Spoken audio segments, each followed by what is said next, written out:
Hi, this is Dani, and the channel is You and Me Living Free. And today I'm doing something a little bit different. I'm talking to you about my hair. And I'm coming to you from Central Illinois, from my mom's house. And so it is a rainy afternoon, and I am here. I've been visiting family, and I'm getting ready to go north a little bit to Lake Michigan and spend some time on Lake Superior. So look out for those videos to come. But for today, I'm talking about my hair. I've sat down to do this video many times, and it's just never quite come off. And I think because it is a complex topic, it's complex for me. It's complex, I think, for kind of the world we live in, but I'm not really overly concerned about that. I'm really just about kind of sharing my story, why I was inspired to want to do it in the first place, what stopped me from doing it for a very long time, because I had the idea quite a while ago, and then how I overcame those fears and why I decided to finally go ahead and do it, and then how I have found life navigating through this since I did it. Like, what's different? Do people react to me in a different way? What have I found challenging? What were the good and the bad? So for anyone who's interested, this might be kind of an interesting video, because I know before I buzzed my own hair, I watched a ton of videos like this for, with people who had shaved and buzzed their head. So anyway, that's what today's gonna be about. The first section we'll start with was why I was inspired to even want to do it. And I think I'm gonna look at my notes and come right back. Okay, let's talk inspiration. What gave me the idea in the first place?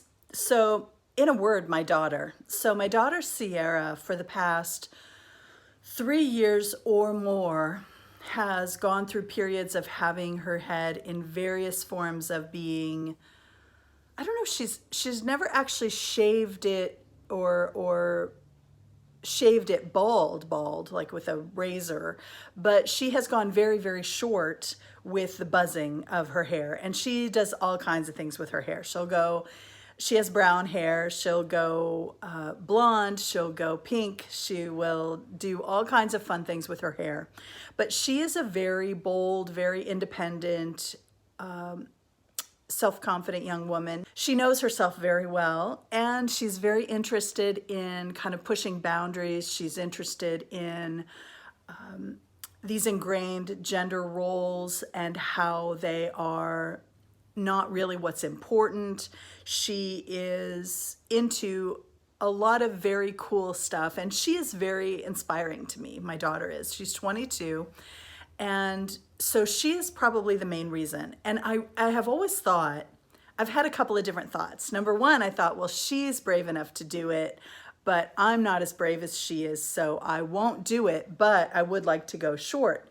Then I had another story that said, okay, Dani, you are a big woman, you are plus size, and it would look better, more in proportion with your frame and everything, if you would get skinny first. This is the old me talking. I don't talk to myself like this anymore. If you would get skinny first, then you can cut your hair short and it will look better, right? So those were kind of my stories. And I hung on to those for a while.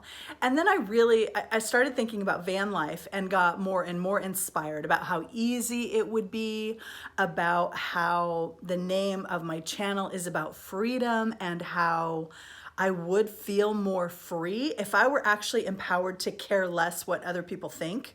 Then I would be empowered to pursue what was important to me. And I was I was inspired by the idea of being brave, of not caring quite as much what other people thought. I just went down a rabbit trail there, so I'm gonna refocus myself on inspiration and keep going. Okay, so the ease of it, being super easy on the road, was a very good, big inspiration. So another thing is just freedom and authenticity. So the first thing I did, the first thing you should know, a little backstory, is that from the time I was about 20 years old, and I'm 52 now, so from 20 to 50 to, let's say, 50, because it was about 2 years I grew out my hair all gray. From about 20 to 50 years old, I never had a period during those 30 years where I was not coloring my hair. Never. Once I started coloring my hair, and the first thing I did was I got blonde highlights in my brown hair, and I felt like my whole face came alive. I felt noticed more by everyone, especially maybe by men. It was empowering at the time because of the attention that it got me, and because I felt like I looked better, made me feel a little bit more confident. That very first time I did it, I'll never forget how it felt.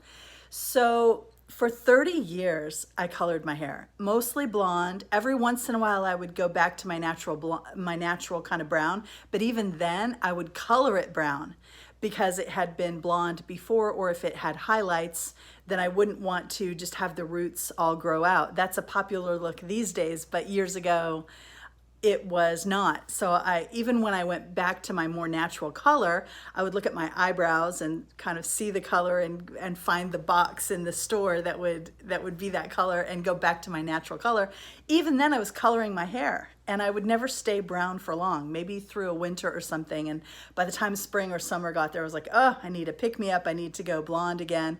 So I did all over blonde, or I did highlights. Every once in a while I would go red, but that usually didn't last long, because if you know about women and hair color, red is a very hard thing to keep for me. It was very transitory. Like I would love it one day or a couple of days, even a week, and then by the next week the red would look completely different, and it didn't work for me. So mostly blonde. For 30 years I colored my hair. Okay, and there's nothing wrong with this. I'm not anybody, just find what works for you. It's all good. There's no judgment here on anything. Blonde, purple, red, whatever, it's your hair. Do whatever you want. That's my thing. So the first thing I did was I let my hair grow out gray. And I also had a story that when I was blonde and I would let my hair grow, I would always feel like it was frizzy and it didn't look good. Once it got past my shoulders, it started to kind of just look kind of stringy, and my hair is very thin. I have a lot of hair follicles, but the hair that I do have is fine. It's very fine. So it never looked good. And what I thought was, well, that's because of all the bleach. That's because I'm always coloring it blonde.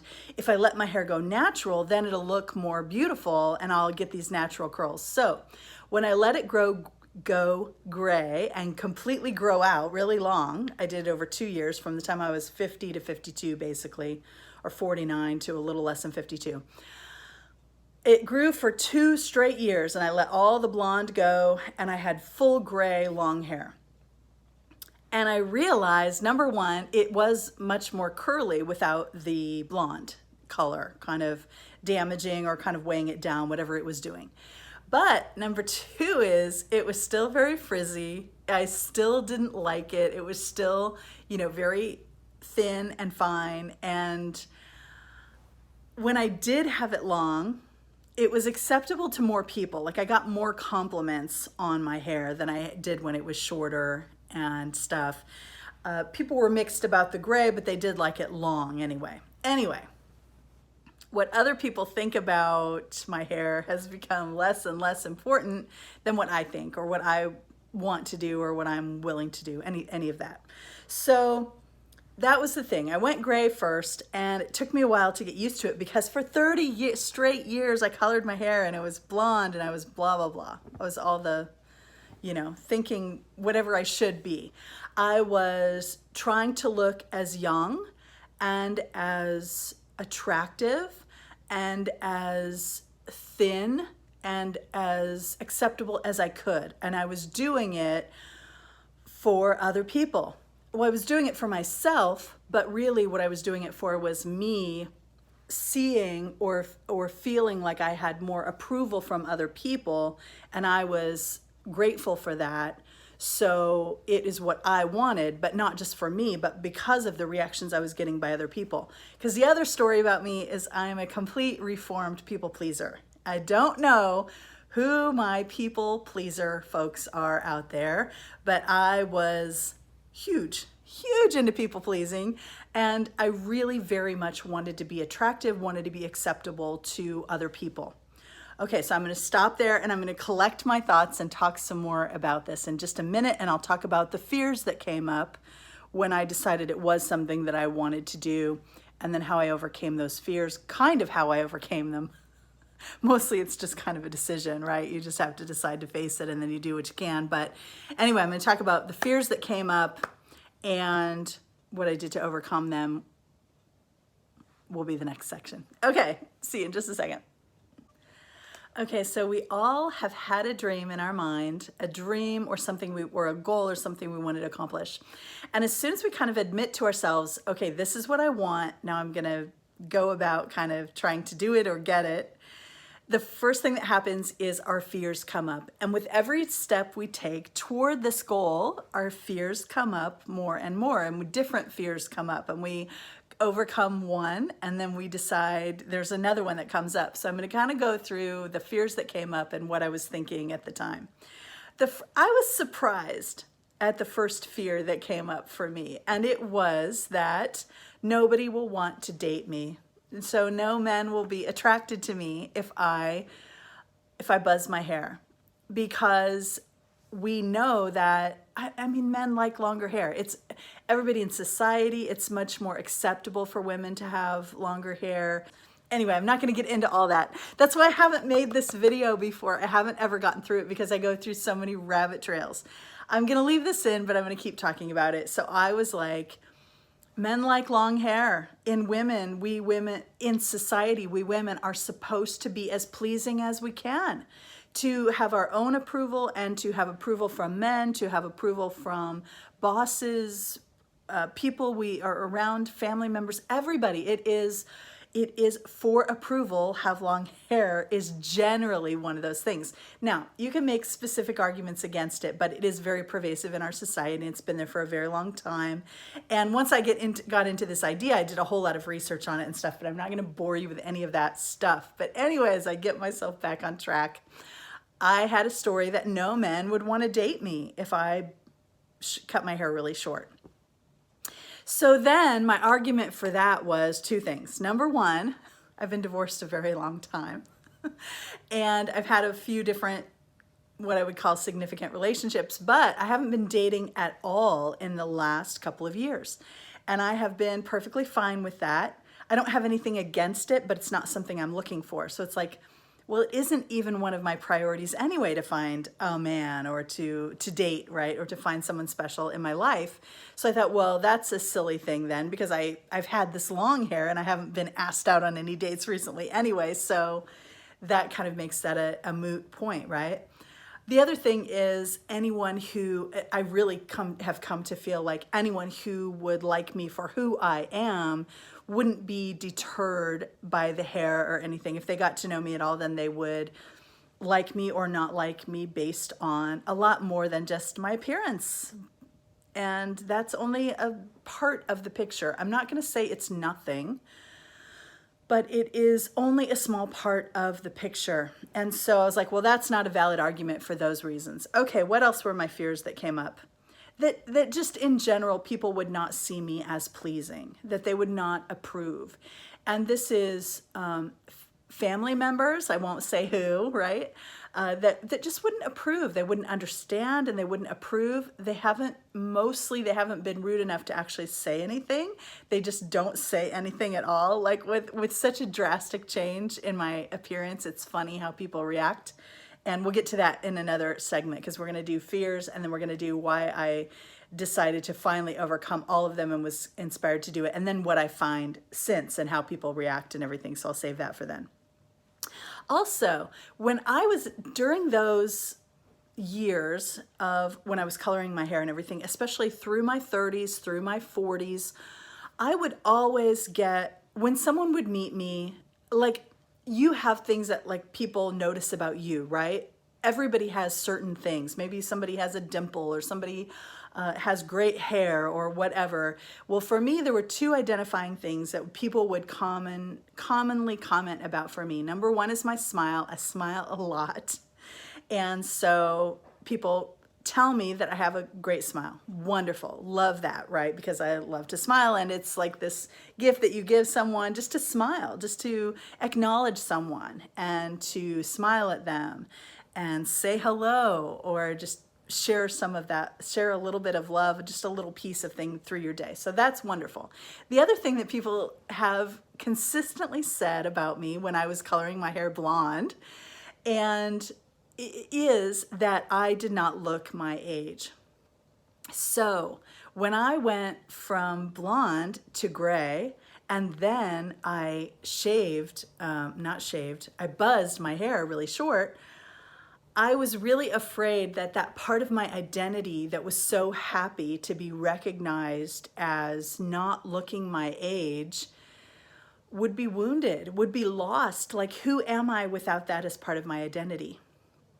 In the end, what I decided is that those things, those superficial things that make up part of my identity as I see it, it's okay and maybe even beneficial in some small way to let them go, so that it reveals more and more of the you that is truly inside, your authentic self, which doesn't have to do with appearance and that kind of thing, but it's truly like your soul, your highest self, like who you are at your core, love and compassion and those things, and kindness. And so letting go of some of the superficial stuff, seeing who I am without the label of, oh, you look good for your age, or I would have guessed you younger, or you can't be 50.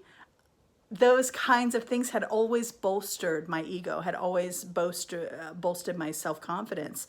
And so I wanted to see if I would be okay without them. I wanted to see if I could let part of myself go and still be okay, and still get to more of the truth of who I am, be vulnerable enough to share the truth of who I am, and see if people still accept me. And what I really feel like is the right people still do. The people who will look past the superficial stuff will still, of course, be attracted in whatever way, be attracted to me as a friend, as a presence, as an influence, as part of their lives, everything. So that began to matter a lot less. Okay, what other fears came up? Oh, I had a fear of, what if people think I'm a lesbian? That came up. And I was like, you know what? So what? I decided, so what if people think I'm a lesbian? If they're gonna make the connection and make an assumption like that, then again, it's nobody who, like the authentic me, would really care about developing a true connection with anyway, because who cares? Lesbians are great, lesbians are great, bi people are great, trans people are great.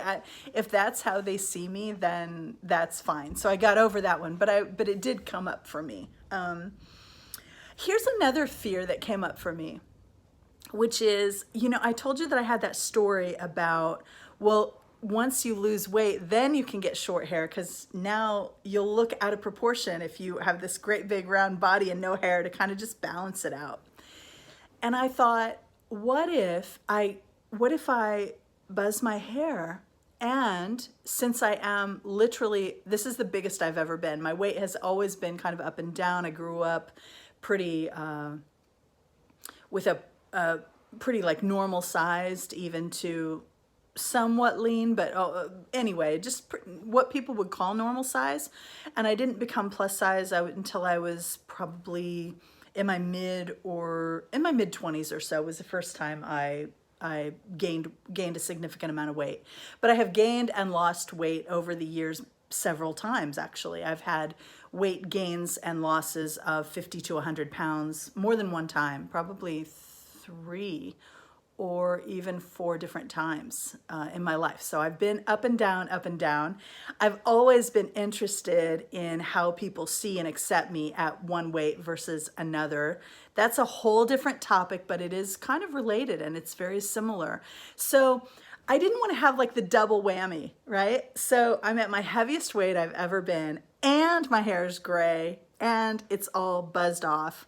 Like, talk about a blow to self-confidence. It could be a blow to self-confidence. One of the reasons I wanted to do it is because I wanted it to be empowering, and I wanted to care less what people thought, and I wanted to be emboldened by it. I wanted to be encouraged by it and made stronger by it. But I thought, what if the combination of these things is going to bring me down? What if I actually get my hair cut off all short and I start to shrink, to think I'm being judged and I can't handle it? What if the thoughts and opinions of other people affect me even more? And what if I lose self-confidence if I do this? And that was a big fear that came up for me. And finally, I had talked to myself and done enough work where I felt like my self-confidence was unrelated enough to the way I looked to be able to withstand, because I knew who I am authentically without any of the word that just came to mind is the meat suit, right? Like this body or this anything. And I love myself enough, and I'm willing to be vulnerable. I'm strong enough to be vulnerable enough to take what someone else says and to put it into perspective, and to still value myself beyond how I look, because my value is not in how I look. And so that was big. That was pretty big, and that was one of the last straws. The final straw was this. The final straw was this. I asked myself, when I was doing all this debating, I said, okay, if there were no other people on earth and I was the only one, would I buzz my hair? If I was the only person on earth. So in other words, if it's just me looking in the mirror and my opinion, then that it was the only one that counted, and I didn't care what anybody else thought, truly, would I do it? And I was like, in a heartbeat. There was no decision. If there was no one else in the world, no one to judge me, no one to make me feel bad, no one to reject me or to ridicule me or to tease me, anything like that, would I do it? And I was like, yes, I would do it in a heartbeat. So that was my answer. Once I knew that, I knew I had to do everything I could to actually do the deed. So in the next part, I'll talk about actually doing it and kind of what has happened and people's reactions and things like that that are kind of interesting. And so I'll do that in the next segment. Hold on one second and I'll collect my thoughts. So what's it like to actually have the really short hair and also the gray? I think those two go hand in hand because it would just be a different dynamic without both of them together. Because with both of them together, I look, maybe my age or whatever it is, but those are both kind of going against convention and going against what I have been doing for so long. So there are a variety of reactions, and they're about what I expected overall. A lot of people don't particularly like it. Most won't say anything. Okay, so you can tell like reactions from people. Like I get a lot like, oh my gosh, you're so brave. So why would you do that to yourself? You're so brave because you're going against convention or whatever. I get that a lot, and I appreciate that. And I get a lot of people who disapprove but are not rude enough to say anything. Will just say nothing. So imagine you saw me a few months ago with hair down to here, and then you see me now like this, and we haven't seen each other since, and you don't even mention the hair, right? I know it's because you've been taught like I have. Like if you don't have anything nice to say, then don't say anything at all. So I know maybe you don't approve or don't, think it's cool or whatever, and that's cool. And their reactions are their own. What I'm finding most about other people's reactions, I've had a little girl point up and she's like, Mommy, it is a girl. Like we were sitting they were sitting at the next booth in a restaurant. And when I stood up to go, maybe it was I put my purse over my shoulder, I don't know, or she saw my shape, I don't know, but she goes, "Mommy, it is a girl." Like little things like that. There've been a variety of things that have happened. But what I'm finding most interesting is what's most important about all of it is that it is affecting me less and less and less and less. So the experiment is in fact working in the fact that I am finding myself giving less of a care about what other people think to a greater and greater extent. So I am becoming literally more free to do what I want, more free to express the authenticity that's inside of me rather than what I think other people expect or want from me. And so that is probably the biggest difference, is that yes, people react to me in a variety of different ways.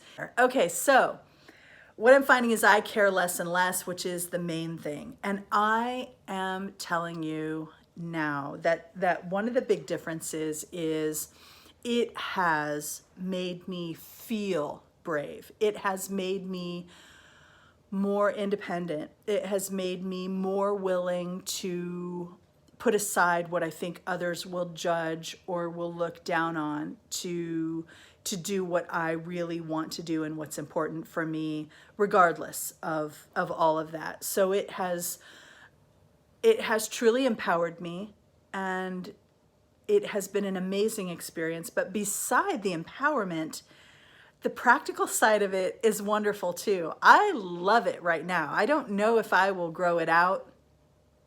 I don't know what the future holds, but I do know that I love it now. I can go outside on a windy day and I can actually feel the wind on my scalp, okay? And that is a wonderful feeling. I've never had that before. I've never in my life really felt that before like I do now. When I take a shower and wash my hair, I feel cleaner now than I ever have in my whole life. I know that sounds strange. It wasn't something I was expecting, but there it is. I feel cleaner, which is, it's strange, but it's true. I feel more accepting of myself. It has made me strip away certain things that are superfluous, certain things that don't matter, and made me look at this is who I am.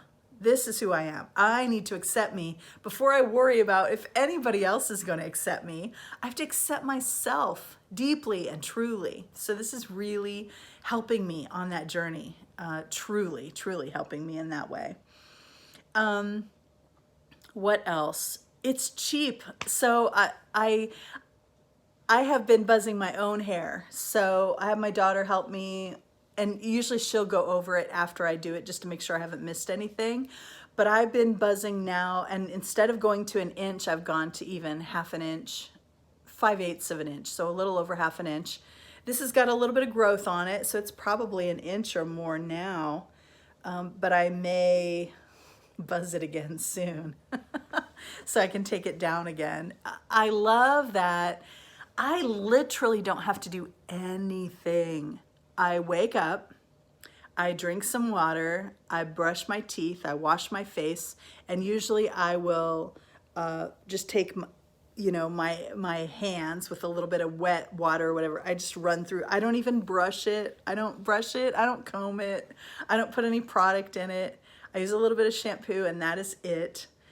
And when I'm on the road, when I'm traveling, it's so easy. I can literally take a shower with hardly any water, wash my hair. It's amazing.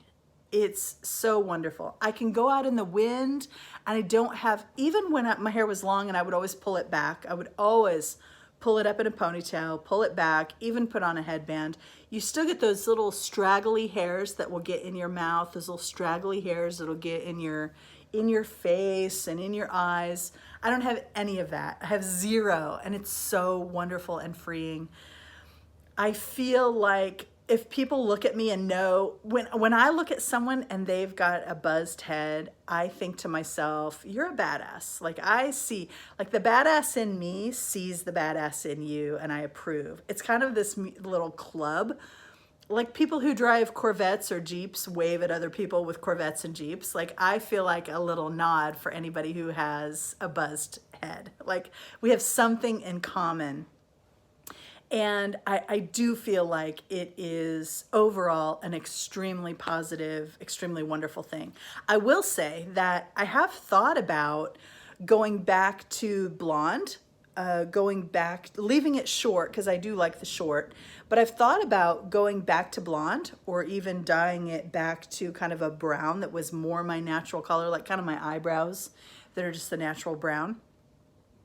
But I'm not going to go blonde until I'm super comfortable with the gray.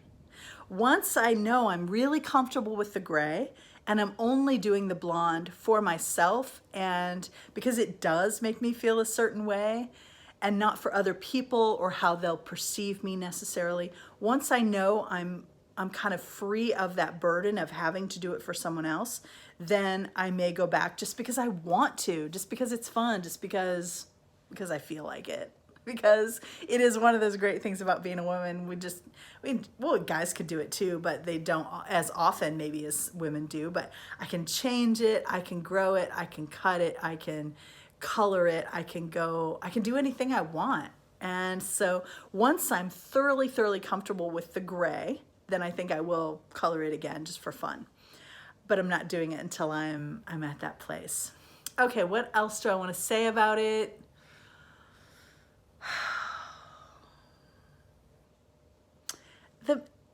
The thing I keep coming back to again and again and again is freedom. That's the name of the channel.